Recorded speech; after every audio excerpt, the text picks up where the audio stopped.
एक घना जंगल था। वहां एक शेर रहता था जिसे अपनी ताकत पर बहुत घमंड था। वह जंगल का राजा था और बाकी जानवर उससे डरते थे। लेकिन उसी जंगल में एक छोटा सा तोता भी रहता था जो बहुत चतुर और हाजिर जवाब था। एक दिन शेर तालाब के किनारे पानी पी रहा था। तभी उसने देखा कि तोता डाल पर बैठा मीठे मीठे गीत गा रहा है। शेर ने सोचा, ये छोटा सा पक्षी इतनी हिम्मत से मेरे सामने गा रहा है, इसे डराना चाहिए। वह गरज कर बोला, अरे छोटे, क्या तुम नहीं जानते मैं जंगल का राजा हूं? मेरी गरज सुनकर सब डर जाते हैं और तुम यहां गाना गा रहे हो। तोता डरने के बजाय मुस्कुराकर बोला, महाराज, मैं आपको पहचानता हूं, लेकिन अगर मैं अपनी खुशी में गाना भी न गाऊं तो मेरे पंखों का क्या फायदा? आपकी ताकत आपके दांत और पंजों में है और मेरी ताकत मेरी आवाज में। शेर को यह बात सुनकर थोड़ा अजीब लगा।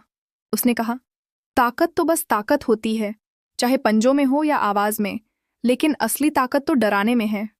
तोता बोला, नहीं महाराज, असली ताकत डराने में नहीं, बल्कि दूसरों को खुश करने में है।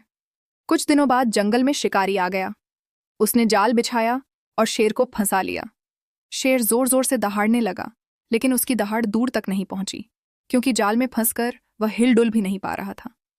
उसी समय तोता उड़कर आया और बोला, महाराज, चिंता मत कीजिए, मैं आपकी मदद करूंगा। तोता उड़ उड़कर जंगल के सारे जानवरों को बुलाने लगा। उसकी मीठी और तेज आवाज ने दूर दूर तक सबको खबर दे दी।